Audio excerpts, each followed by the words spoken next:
পাটাতন ফুটো হয়ে ডুবে গেল যাত্রীবাহী লঞ্চ। হলদিয়ার কুঁকড়াহাট ফেরিঘাটের ঘটনা। লঞ্চে ছিল 50 জন যাত্রী। সেই ছবি এই মুহূর্তে দেখাচ্ছি আপনাদেরকে, যেভাবে যাত্রীবাহী লঞ্চ ডুবে গেল। পাটাতন ফুটো হওয়ার কারণেই ডুবে গেল লঞ্চ। হলদিয়ার কুঁকড়াহাট ফেরিঘাটের ঘটনা। কলকাতা টিভিতে এক্সক্লুসিভ সেই ছবি এই মুহূর্তে দেখাচ্ছি আপনাদেরকে, দেখতেই পাচ্ছেন। আজ সকালবেলাতে এই ঘটনা ঘটে, যেখানে যাত্রীবাহী লঞ্চ হঠাৎ করেই ডুবে যায়। যদিও এই লঞ্চের মধ্যে 50 জন যাত্রী ছিলেন, দুর্ঘটনাতে কেউই হতাহত হননি, যেমনটা এখনো পর্যন্ত খবর পাওয়া যাচ্ছে।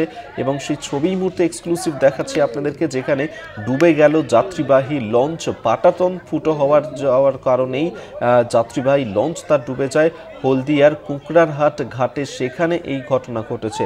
সৌম্যজিৎ চট্টোপাধ্যায় এই মুহূর্তে আমাদের সঙ্গে টেলিফোনে রয়েছেন প্রতিনিধি। সৌম্যজিৎ, যেভাবে এই যাত্রীবাহী লঞ্চ ডুবে গেল, ঠিক কেন ডুবলো এবং যারা যাত্রীরা ছিলেন তারা কি অবস্থায় রয়েছেন?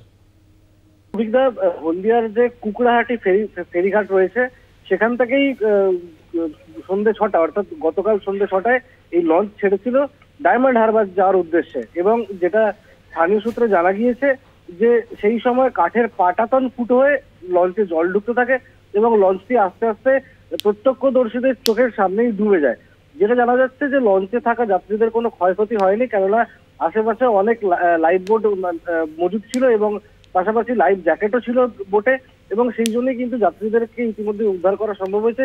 কোনো যাত্রীর ক্ষতি হয়নি, তবে লঞ্চে থাকা যে সমস্ত ভেহিকেলস পার হচ্ছিল সেগুলি কিন্তু ডুবে গিয়েছে, সেগুলিকে উদ্ধার করা সম্ভব হয়নি। যাত্রীদের কোনো ক্ষয়ক্ষতি না হলেও পুরোপুরি লঞ্চটা কিন্তু এখন নদীর তলায়।